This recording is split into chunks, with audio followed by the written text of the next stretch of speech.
Amigos, estamos de vuelta en Visión Universitaria. Tal y como les comentamos antes de la pausa, damos la bienvenida al profesor Pedro Mora, ingeniero electricista, profesor de la Facultad de Ingeniería de la Universidad de los Andes y una de las voces que más se ha levantado desde hace varios años para alertar sobre la crisis eléctrica nacional y el peligro que está corriendo el país en este momento. Profesor, bienvenido.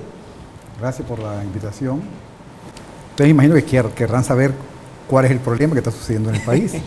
No solo ese, sino que hemos hecho muchos programas en Visión Universitaria que tienen que ver con las crisis. Crisis en la educación, crisis en la economía, crisis en la salud, en los diversos aspectos. Hemos tenido aquí en el programa hasta colólogos, o sea, especialistas en cola. Porque parece ahora que el estudio de la cola es una ciencia, donde hay cualquier cantidad de animales, bachaquero, bachaco, gorgojo. Gorgojos son los nuevos. Bien. Y obviamente lo que está sobre el tapete, sin entrar en el problema sociológico que se está argumentando afuera de que pareciera ser que no hay tal problema con el suministro de energía, sino lo que hay es una estrategia. No sé de dónde salen esas teorías, pero sí nos gustaría tratar el tema y al final mirar desde la universidad ¿Qué podemos hacer? O sea, nosotros como centro que busca la verdad, el conocimiento, de verdad en qué podemos ayudar frente a un problema como este. Así es, profesor. Llama la atención que de todos los países del mundo, el único que está dejando sin electricidad el fenómeno del Niño es a Venezuela. Coméntenos cuál es la radiografía, cuál es el panorama en el que vivimos ahorita para ubicar a nuestra audiencia. Háganos una descripción de la situación que se vive. En efecto, para la generación en este país, en Venezuela, manejamos dos fuentes de generación. Una térmica. Para la generación eléctrica. Para la generación eléctrica. Una generación térmica que está en estos instantes, yo la tengo ahí en el gráfico, de alrededor de 16.570 megavatios. Realmente, si entra la sexta unidad de planta centros, estaríamos hablando de unos 18.200 megavatios. Frente a 16.900 megavatios hidráulicos en este momento en el país. Es decir, estamos hablando de un total de unos 34.000, 35.000 megavatios instalados. Para que la gente entienda, unas son represas, o sea, energía hidráulica, o sea, el agua cae sobre una turbina, mueve la turbina, hay un generador y hay electricidad. La otra es que usted quema gasolina, gasoil, gas, para producir un movimiento, o sea, usted tiene... Básicamente un motor. Sí. No, es un generador. Un generador. Pero de vapor. Usted quema con gasolina, usted pone a hervir agua, sale el vapor de agua, mueve una turbina, la turbina está acoplada a un generador y se produce electricidad. En el primer caso, usted aprovecha la energía gratis que te da Dios en el agua, la energía cinética del agua. Y en el otro caso, tienes que quemar una fuente de energía que te dio Dios también, pero que es contaminante, que se llama gasoil, full oil y todas estas cosas. Esto es para que la gente sepa a qué nos referimos. Exactamente. Bueno, el problema está en que el devenir de cualquier sistema eléctrico a nivel mundial es que en estos periodos de sequía usted debe manejar los sistemas térmicos para descansar los hidráulicos. Es decir, los sistemas hidráulicos se van llenando poco a poco con los niveles de agua que provengan de correntías o del fenómenos lluviosos que se presenten en sus cabeceras, y el agua poco a poco va creciendo en esas embalses. En esos momentos estamos utilizando generación térmica para suplir la generación del país en cuanto a la combinación de ambos se refiere. ¿Qué pasa en estos instantes? Al país le estamos achacando el fenómeno del Niño como el causante primordial de la situación. Y en eso hay que desmentir totalmente el gobierno. Yo lo lamento, pero yo tengo que desmentir al ministro y a aquellas personas que están diciendo que el problema eléctrico del país es debido al fenómeno del Niño, porque no es tan cierto. El fenómeno del Niño es una serie de corrientes que hace que no haya lluvia, haya sequía y haya un acumulación de gases. Y haya aumento de temperatura que te obliga a usar aire acondicionado, más energía para enfriar. Más energía para enfriar. El problema del Niño sí es cierto que existe en Latinoamérica, pero de los 65 países en el mundo que están afectados por el fenómeno del Niño, el único país que está haciendo racionamiento eléctrico es Venezuela.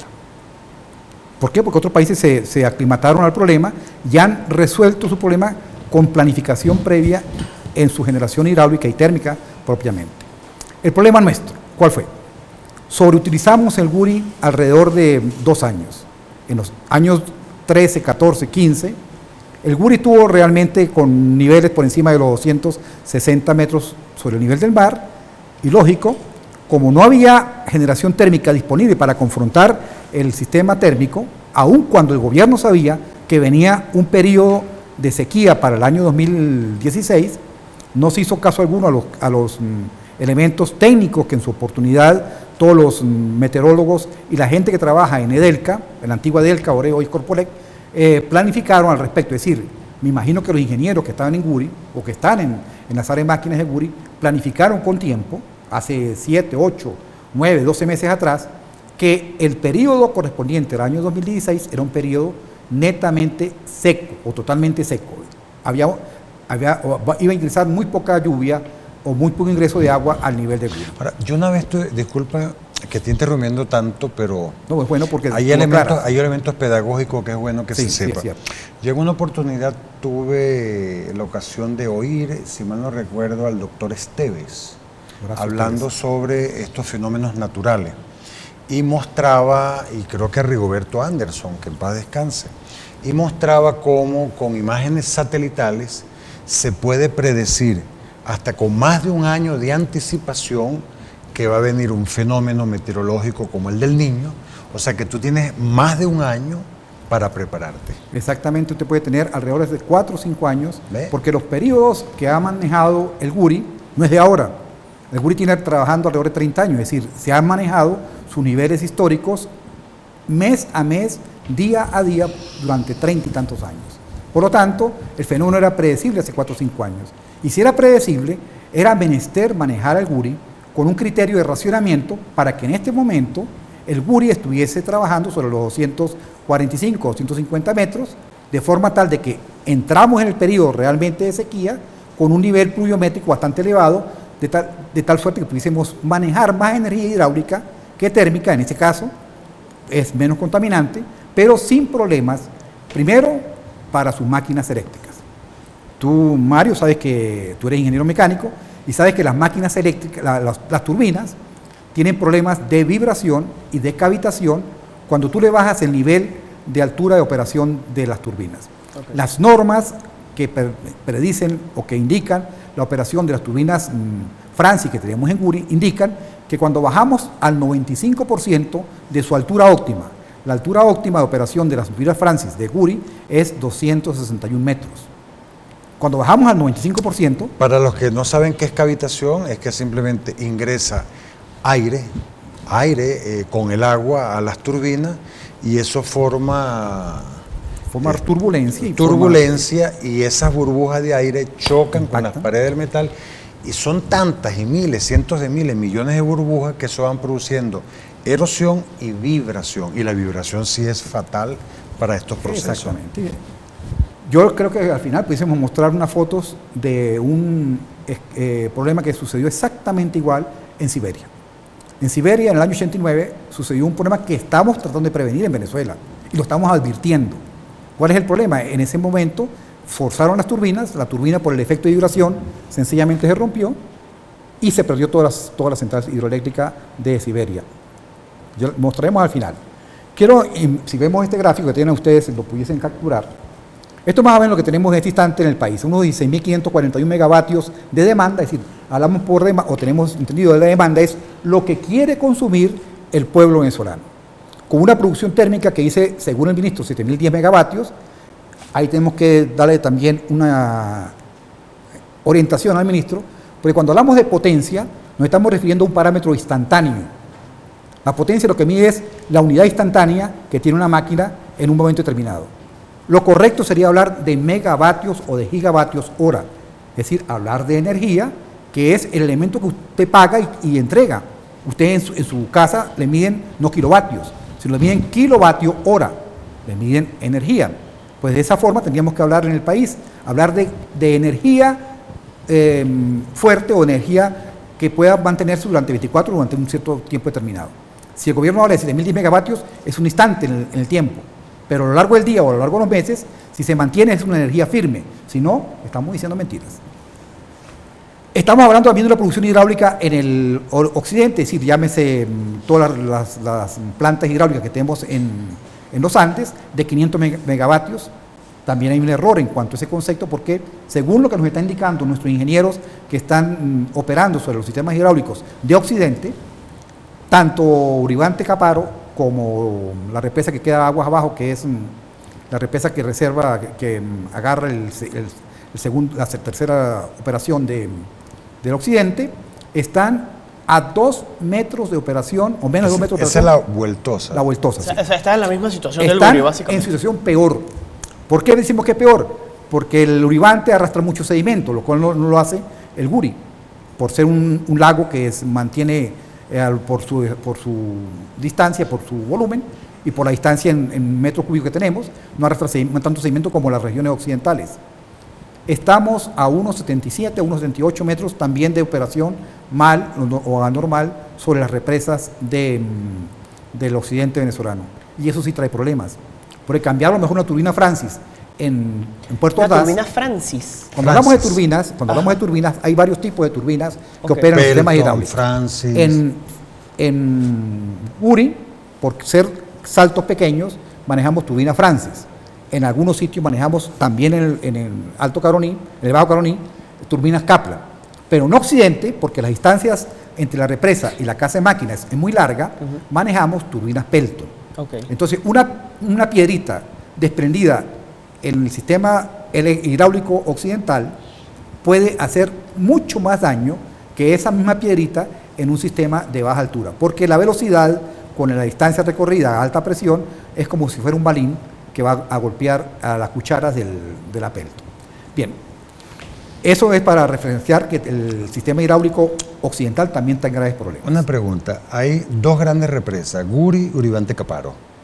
¿Y qué pasó con la José Antonio Páez que quedaba aquí arriba en el Está páramo? generando, según entiendo, en estos instantes, muy poquito, porque recuérdense que Pero está como seco el embalse desde hace muchos meses. Sí, pero han recuperado creo que 2 máquinas y están generando alrededor de unos 100, 105 megavatios, que permite algo importante, mantener las puntas.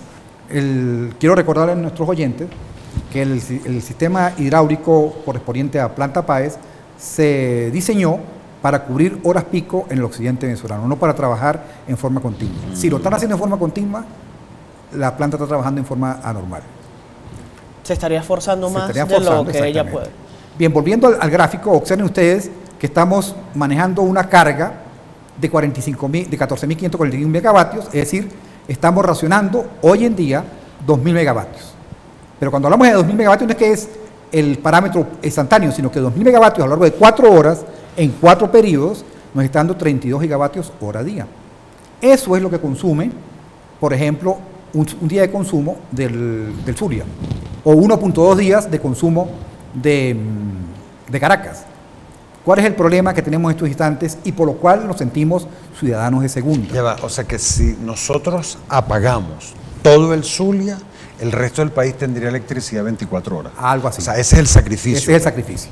Pero el sacrificio no lo tenemos que Te llevar. disculpe, No, Nelson. estoy en una clase Es que somos de ingeniería ingenieros. hoy, claro. El profesor sí me decía, yo quiero que esté el rector en el programa porque él es ingeniero y me va a ayudar a explicar. Sí, efectivamente. Pero llama la atención que se tiene que apagar todo el país, al contrario, para que Caracas tenga electricidad. Ese es el problema que estamos reclamándole, y en eso nuestros colegios de ingenieros del Táchira, Mérida y Barinas han querido hacer una voz unánime para colocar a nivel nacional voz de protesta, porque nosotros no podemos ser ciudadanos de segunda, es decir, pagar los platos rotos de una mala gerencia de lo que es el sistema eléctrico nacional para darle salida a Caracas todo el tiempo, aun cuando es mentira, porque Caracas lo están racionando en forma solapada. Ahora Pedro, la situación es grave, obviamente. Sí, es grave. Yo creo de Y que... tiende a agravarse. Sí, yo creo que aquí no hay cuentos, o sea, las imágenes vía satélite te muestran los embalses en unos niveles tristes. Hay varias preguntas, a mí me gustaría saber, ¿qué pasó con esas plantas térmicas que están llegando a Ejido? Ajá. Y a lo largo de los próceres. Es un monumento al óxido. Estaban construyendo una planta termoeléctrica en el Vigía. Está construida, sí. ¿Y por qué no la han puesto en funcionamiento? No, está en funcionamiento. Así está funcionando. Si pudiésemos ver en el gráfico, si Y las de ejido, que vino el presidente Chávez, estaba Marcos Díaz Orellana. Sí, aquí Es un monumento al óxido. Vean ustedes, en este gráfico, pueden observar que en el país, igual que las plantas que se colocaron en ejido y acá en el caucho, se colocaron alrededor de 1.054 plantas instaladas. Eso dio alrededor de 1.290.25 megavatios. En el occidente del país, lo que es Táchira, Mérida, Trujillo y el Alto Apure, se colocaron 339 unidades, una capacidad instalada de 380 megavatios, pero tan solo están operando con 96 megavatios, es decir, 25% de lo que se colocó está funcionando. Perdón, para que la gente pueda entendernos, ¿cuántos megavatios produce Guri?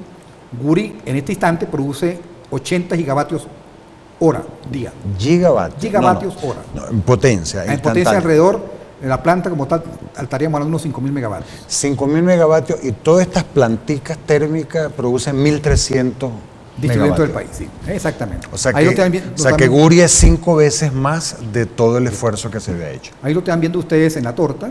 Vean lo que representa la capacidad distribuida con respecto a la capacidad térmica. Ahora, muy pequeño. La otra pregunta, Pedro, y disculpa.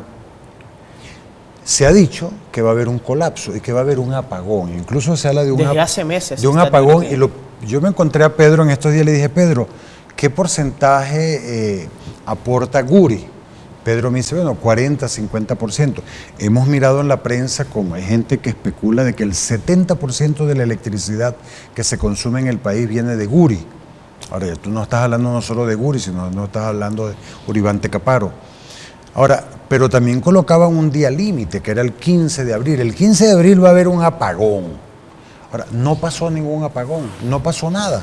Y es que el problema... O sea, no seguimos igual, porque ese cuento de las 4 horas de racionamiento ya no lo venimos soportando desde hace tiempo. Sí, pero soportado a lo largo de todo el día son 32 gigavatios hora día. Eso sí es un número que es prácticamente el Zulia apagado. El problema de Guri no hay que verlo solamente, no hay que conceptualizarlo solamente como la única represa. Aguas abajo, y lo puedo quizás conseguir ahora más, bueno, quería ver esto también, aguas abajo está Tocoma y Caroachi. Tocoma no está actualizada, Caroachi sí, se hizo en este periodo, y más abajo está Macagua. Todas esas represas trabajan en tándem.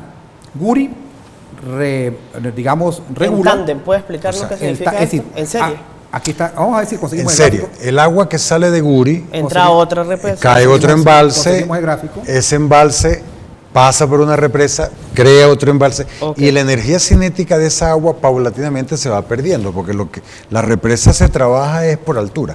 Si vemos ese gráfico, altura y caudal. Pudiesen observar ustedes lo que es la operación del bajo. Bueno, ahí está muy bien, mira. Vean que Guri represa agua para Tocoma. Si estuviese construida hoy en día, tenemos alrededor de 8 o 9 años de atraso con esa empresa, y es la central hidroeléctrica en estos instantes más cara del mundo por kilovatio instalado o por megavatio instalado. ¿Por qué? Porque le han gastado alrededor de $10 millones y no tenemos sino solamente la represa. Ha llegado el momento de que hagamos una pausa, amigos. Estamos conversando con el profesor Pedro Mora, especialista en todo el área de generación eléctrica, como pues lo pueden haber escuchado ustedes muy bien. Llama la atención, nos preguntamos en medio de todo esto si esta crisis que se está viviendo pudo prevenirse o puede prevenirse en los niveles más bajos a los que se dice que se van a llegar. Vemos que se ha recurrido a la ayuda cubana, un país que no se caracteriza precisamente por tener un sistema de generación eléctrica muy avanzado. Se trajo a un señor, recordamos el nombre, Ramiro Valdés, que no se sabe si tiene ninguna vinculación con la generación eléctrica, pero no se ha escuchado a las universidades y ustedes están escuchando el conocimiento que se tiene del área. Vamos a hacer una pausa y al regreso continuamos conversando con el profesor Pedro Mora acá en Visión Universitaria.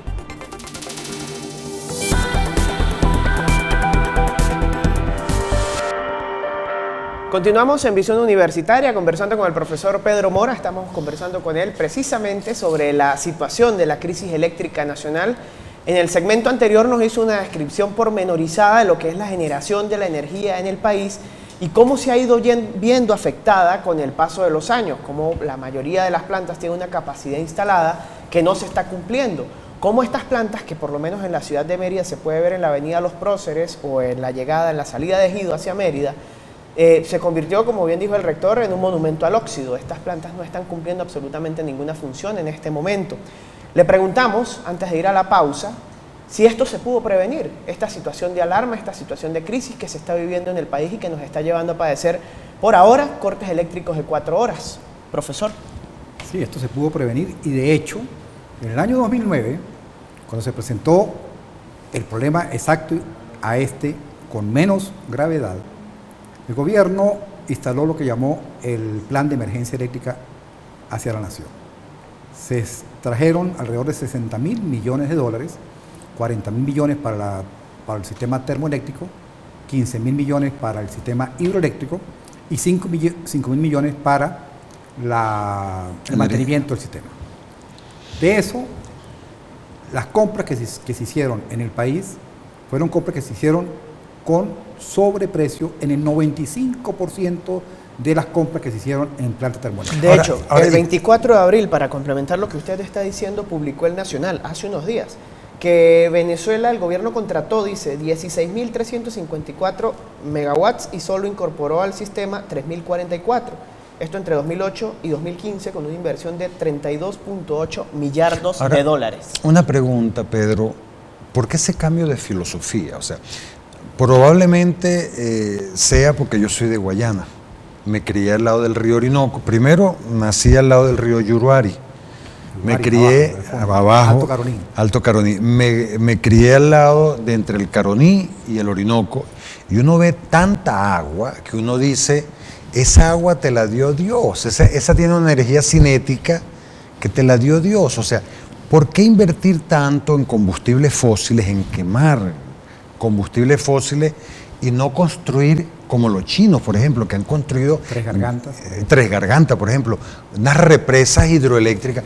¿Por qué ese cambio de política? ¿Se sabe por qué el presidente Chávez era más eficiente? Hay un gran culpable. ¿O eso más rápido? ¿Era un problema de rapidez? No, hay un gran culpable en este cambio de la política de inserción de generación en el país. Su nombre es Rodríguez Araque, Tejido. En su momento, a él le pareció más interesante irnos al sistema termoeléctrico que al sistema hidráulico. Y dejamos de colocar alrededor de 7.250 megavatios de energía firme en el Alto Caroní, que hubiese sido la salvación en este instante del país. Porque esas represas, aguas arriba del Guri, tendrían el Guri de forma regulada. Aparte que estuviesen entregando energía, poca o muy poca, pero en el conjunto de las 7 u 8 represas que se pudiesen haber hecho en esa zona, tuviésemos una capacidad útil, firme, de alrededor de 20.000 megavatios de operación. Eso se cambió por plantas térmicas. Lógico. ¿Cuál fue el argumento? El argumento era que había que gastar la plata en algo. Y había que gastarla en sistemas térmicos que es mucho más rápido colocar. Hasta tal punto que salieron a comprar plantas primero y averiguar después dónde las colocábamos. Tenemos alrededor de 15 o 20 plantas térmicas fuera de Venezuela o en Venezuela, inclusive almacenadas. ¿Qué pasa con la del Vigía? El Vigía está trabajando, digamos, no al 100%, pero es gracias a que esa planta aparece, el sistema de consumo para el occidente del país, estamos, digamos, dentro de los grupos de menos afectados. ¿Me explico? ¿Y qué pasa con eso que decían, como te preguntaba antes de ir al corte, había un apagón el 15 de abril y no pasó? No, es que no va a pasar, es decir, no pensemos, yo creo que el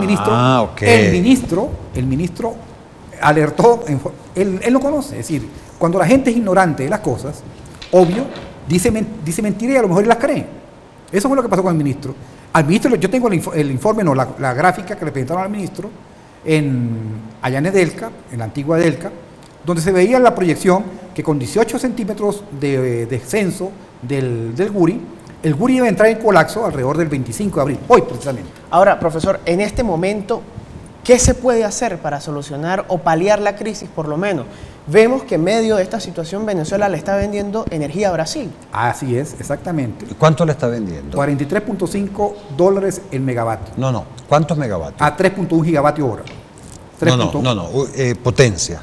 En potencia como alrededor, bueno, digamos 3.1 entre 24 y tenemos, es como unos 40, 50 megavatios. O sea, tampoco es una cantidad apreciable. Sí, pero el problema es que con esa cantidad, con esos 3.1 gigavatios, estoy hablando de nuevo en energía, pudiésemos suplir el racionamiento de los estados Anzoátegui y Bolívar. Con esa cantidad... Estados industriales. Estados industriales. Es que el problema que tenemos en este instante es, el propio gobierno lo han mencionado, de que para ellos en este instante el sector residencial está consumiendo el 63% de la generación del país. ¿Y eso se debe Triste a que historia. ha aumentado mucho la población o a que la industria ha En disminuido absoluto. a un punto en el que ni siquiera está Tú consumiendo lo has dicho, energía? Nelson. Hace 10 años, 15 años, la torta era la inversa. 60-65% era el sector industrial y un 35-40% era el sector residencial. Hoy en día estamos viendo, con la construcción de casas y casas y casas, que seguramente, si creemos en el gobierno, colocaron 1 millón de casas el año pasado, si efectivamente la colocaron, fueron 1 millón de grupos familiares que están absorbiendo energía Ahora, sin medición. Pero En cambio, el s- uso horario. Ya va, pero si ello es así, si el mayor consumo está en la zona residencial, ¿por qué se dan días libres? Porque al darse días libres, la gente va a pasar más Se tiempo aumenta en su más casa. en la zona residencial. Yo Va a haber más aire Muy acondicionado. buena En Mérida esa no, pero en otras zonas aire acondicionado. No, pero incluso, profesor, porque si nos quedamos en la oficina, por ejemplo, cada quien va a estar en su computadora, no, pero si se van a la casa, van a haber muchos más televisores, más computadoras encendidos. El niño que no va a la escuela se queda seguramente también viendo televisión, se queda jugando en sus videojuegos, va a haber más consumo. Yo, si consigo rápido una diapositiva que nos da una idea clásica de lo que está pasando en el país con los días libres. Ha aumentado 2 centímetros el nivel de Guri. O sea, sí funciona. No, ha aumentado. Es decir, la gente se fue a su casa, y gasta más energía. Pues si estamos hablando de 63% de consumo de energía, el mismo gobierno lo está alertando. Es decir, no le funciona, funcionó. Pero si, ¿cómo va a aumentar el nivel del agua? No, aumentar Disminuyó el nivel. En todo caso. el consumo en cuanto a altura de Guri se refiere. Ah, ok. Sí, el problema es ese. El problema es que si yo tengo en un sitio 60, 80 personas, los tengo con 4 o 5 aires acondicionados, reducidos a... Ahora, No, ¿cuál 10 es bombillas. la solución ahorita, Pedro? La alternativa. El racionamiento. Alternativas. Podremos decir lo que sea de lo que no se hizo. Ok. Pero ahorita estamos en una realidad. Racionamiento por encima de los 2.000 megavatios. Estamos ahorrando 2.000 megavatios y en este instante el país, si quiere llegar con el Casa de Máquinas 2 en operación normal a junio, que estarían llegando las primeras lluvias fuertes, tendríamos que racionar no 2.000 megavatios como estamos haciendo ahora, sino más de 2.000, 3.000 megavatios, por ejemplo, para poder disminuir al mínimo el aumento, la disminución del... Estamos de la altura hablando Guri. de 6 horas diarias de racionamiento. A lo mejor no 6 horas, sino más circuitos incorporados en cada bloque. Si ustedes ven los bloques de racionamiento que tiene el Estado Medio, tiene alrededor de 4 o 5 circuitos. Si queremos realmente mantener al Guri dentro de los límites operativos para llegar a junio, digamos, con un pie cojo, pero por lo menos no parar la sala de máquinas, tendríamos que meter más circuitos en racionamiento. O sea que no todos los merideños están sufriendo racionamiento. No todos los merideños, excepto los circuitos primarios que son del hospital, no sé si la Casa de los Gobernadores, no sé si el cuartel. Sé que el hospital, por ser una medida nacional, los hospitales deberían estar exentos del racionamiento. Ok, el cambio Pero del ¿cuáles, uso horario. pero profesor. ¿cuáles son los circuitos que no están incorporados? Bueno, yo sé, por ejemplo, en los meses pasados, la energía que iba al cuartel Simón Bolívar, la línea de transmisión que pasaba por el cuartel Simón Bolívar no tenía racionamiento. Al cuartel... Y eso implicaba todos Y sus, claro, sus todo derivados. todo lo que esté conectado a su Ok. circuito. Es decir, pero en este instante deberíamos estar racionando más circuitos.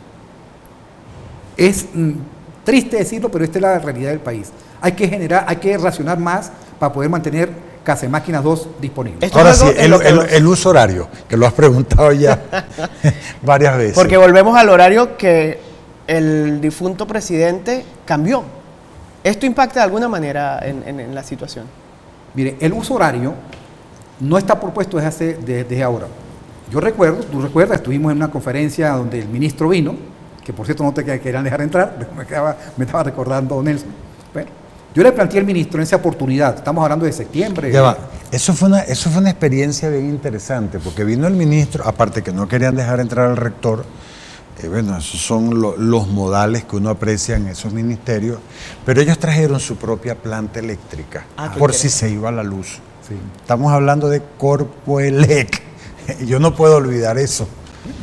En esa oportunidad, yo le planteé al ministro la disminución del uso horario en media hora para el occidente del país y en media hora más al oriente del país. De hecho, si se hubiese hecho en esa oportunidad, el Guri hubiese estado en estos instantes unos 7, 8, quizás hasta 15 centímetros por encima. ¿Por qué?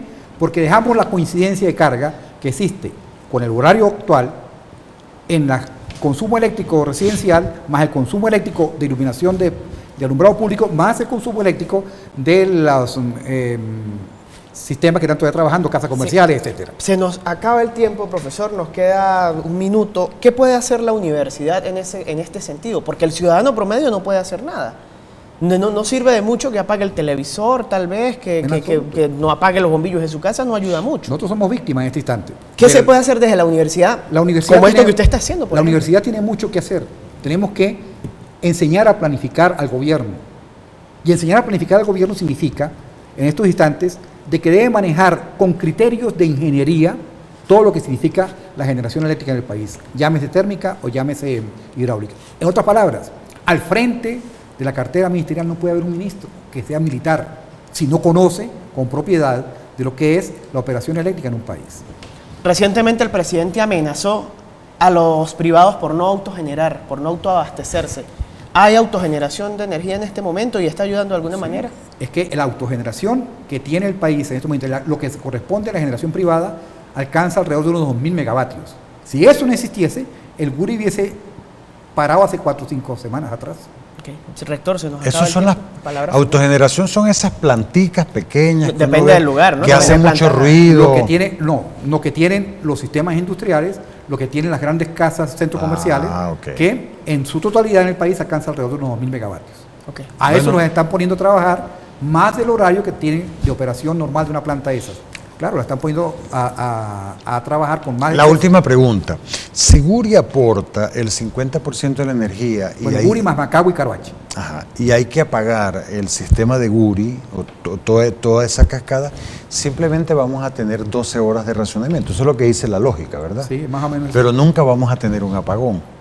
O sea que la palabra apagón no existe. ¿Por qué te lo digo? Porque en Cuba la gente ya no habla de apagón, sino de alumbrón. O sea, nunca tienen electricidad y llega, es como el agua. Sí, llega a pedazos. O sea, el agua te llega a ratos. Hoy en el rectorado, por ejemplo, durante el consejo universitario me di cuenta que no había servicio de agua.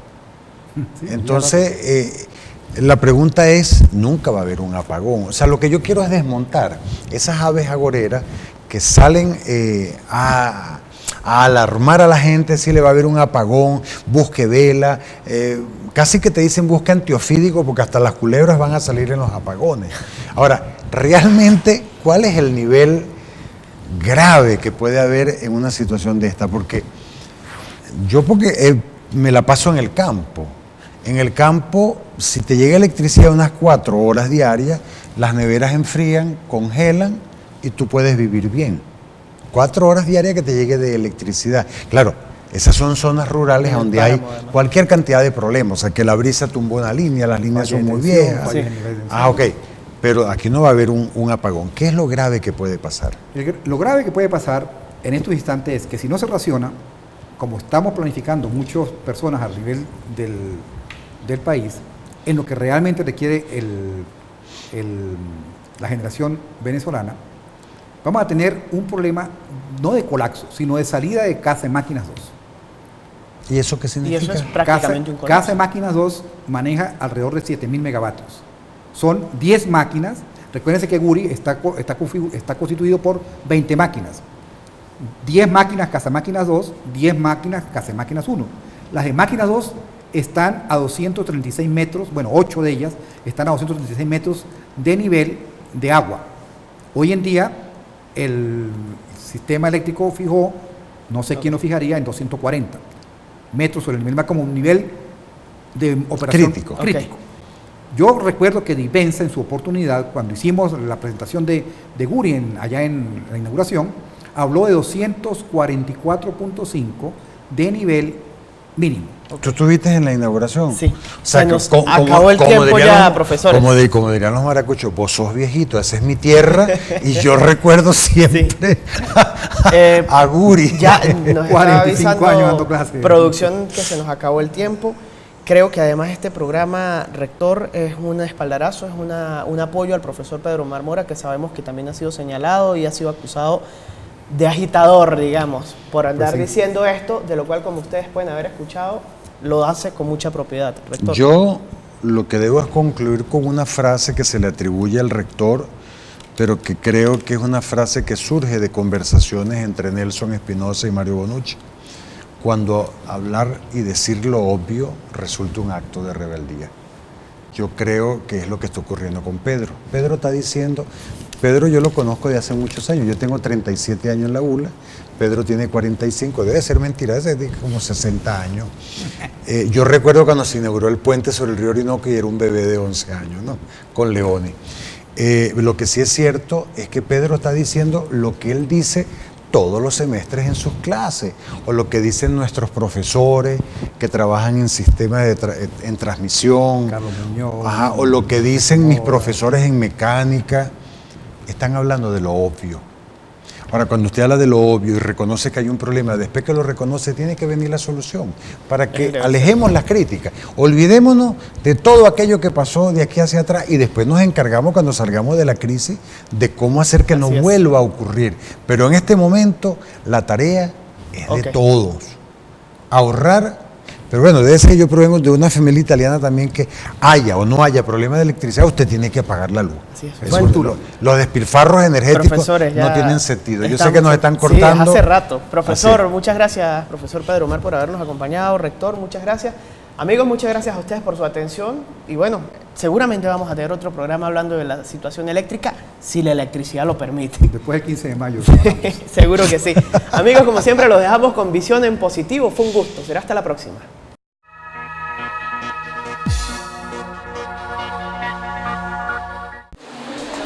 Es otro día de ensayo y los integrantes del Orfeón Universitario de la Universidad de los Andes se preparan con determinación, entrega y método, porque para estar allí han tenido que organizar su agenda de estudios.